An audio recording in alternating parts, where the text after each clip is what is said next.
Okay, here we go. How often should you treat when it comes to IV therapy?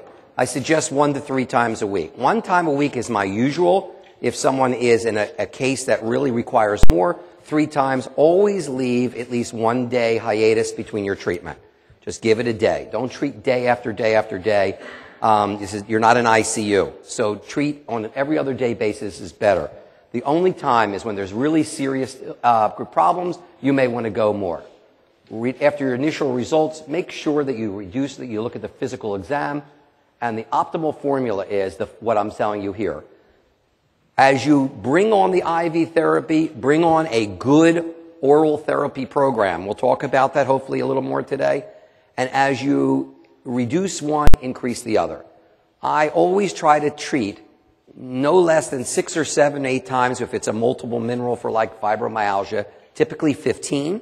If it's chelation, I always want to treat about 30 times. The chelation manual says 30 times. I think it takes time to change physiology, especially the endothelial lining of the artery. I think it's going to take time to reduce inflammation, and you want to stretch your therapy out a little bit. It's much better for the patient. Trying to jam a therapy session in by giving people 2-3 chelations a week is just a recipe for some sort of problem to occur. Now, I know you're going to get a case where people come from out of town. I have that often. Well, I can't stay, so maybe you'll get two treatments in. The best is to try to convince the patient, which you can do, that your therapy... Okay, Bill, I've had a concussion where he left it up there. That is to convince the patient to stay for a little bit longer, and while they do, you can treat them a little bit more effectively. A tip: vary your IV solution 3 or 4 times a week. If you're going to treat every other day for whatever reason, don't use the same treatment every single day. If you're giving a multi-mineral one day, you may give a super immune the next day. Third day, you may use a quick Myers cocktail, which you'll see. Vary the 4 of them. If it's once a week, you could stick with the same thing every week. I often sometimes roll them between chelation and multi-mineral. The chelation people are not love that, but I do because the results are much better as far as I'm concerned. I'll talk about it hopefully more later. See the patient after the first week of therapy. That's important. Make sure they're doing okay. Even if it's for 2 minutes, you walk in the room and say, is everything okay? How are you feeling? Your nurses are giving you updates because of the form they're filling out, but you want to make sure that you've taken the time to review it yourself. Review the progress in 1 month. Always encourage your patient.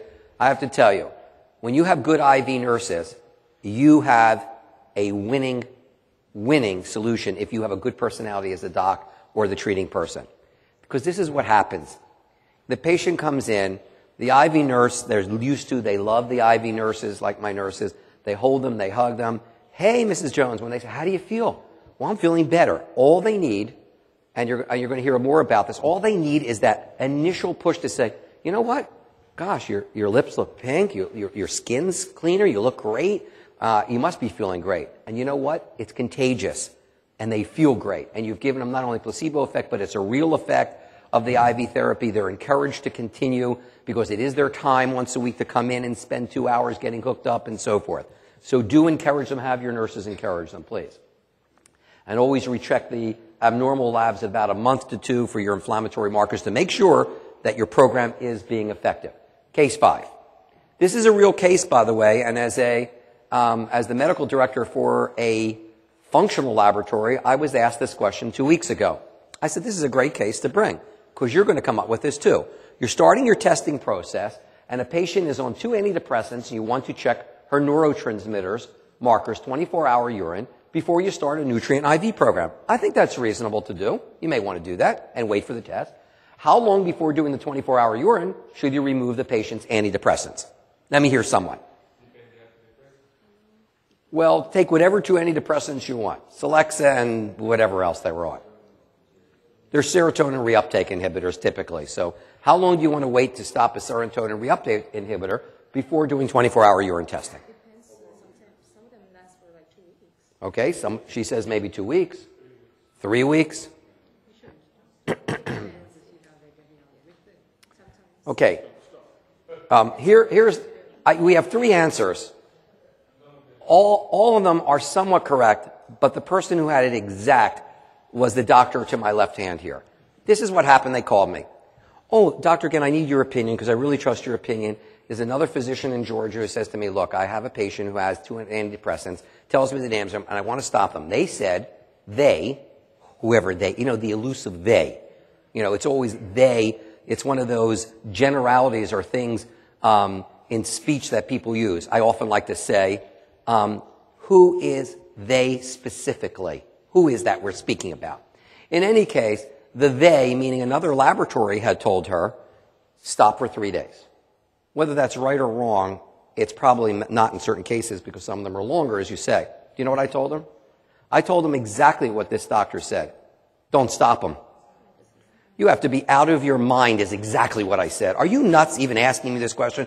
She said, what do you mean? I said, listen, stop thinking and calling a biochemist on the other end of the line. The biochemist at the lab is not a clinician. Everyone in this room is a clinician. Clinicians think clinically. You want to stop a patient that's been on antidepressants. Why were they put on it to begin with? You're going to stop it. And what happens if they have some suicide ideation and you're right in the middle of it? How are you going to explain that you want to do a physiologic test? Oh, the light bulb, bang. So what do? I said, do the test. You're doing the test in light of what dosage they're taking presently. You'll adjust your dosage accordingly or do whatever you want to do. Bill, you're the neurologist in the room. Would you stop 2 of these things just suddenly on somebody? You have to be out of your mind, right? It's exactly. Interpret the test in light of what you say. It's a sort of a trick question, phenomenal answer. Again, I'm trying to just get you to think as a clinician as we go through this. Here's an anti-aging program, and this is a true anti-aging program. I developed this concept, and a guy from Cambridge who is considered one of the top 100 brains in the world today actually took this concept and wrote a whole article in a peer-reviewed journal from Cambridge. Here's the deal. This is really your program. You have to remove the intracellular toxins. You have to remove the extracellular toxins, improve the intracellular communication, decrease inflammation, prevent protein folding, support phase 1 and 2 of liver detox, support optimal cellular membrane function, mitochondrial support, improve the intracellular pH because everyone's acidic in the United States, decrease excessive oxidation, and decrease the advanced glycation end products. That's a pretty tall order to do. Tell me one person in this room who can do it without giving someone an IV, unless they're 18 years old and they eat perfectly. It's not happening. Hence the reason why I said to someone in the hallway before, if you do anti-aging medicine and you don't do IV therapy, you're not doing anti-aging medicine. If you don't address all these things simultaneously, you'll never get a good result. And let me tell you something from an economic point of view. I like to shift from clinic to economic because this is all about us being clinicians at the end of the day. And there is an economical consideration. You need to also feel good about what you do and you need to get paid for what you do. In anti-aging medicine, for those of you who are still thinking, like my doctor in front of me here, whether I should go into it or not go into a full cash business. In a cash business, I've learned this adage. It's an important one to add to your notes. You've got 30 days. From the time you start treating, 30 days. If in 30 days they don't see something, you have a good chance of losing that patient.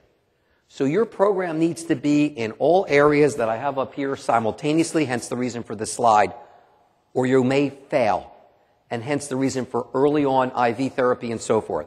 Because if I can make someone feel even a modicum improved, 20%, 30%, I am the hero, and they are my patient forever. And that's what I'm trying to instill in you, because again, this is something I want you to take home. I want you to begin clinically doing this, and I want you to be able to use this readily and feel good about what you're doing.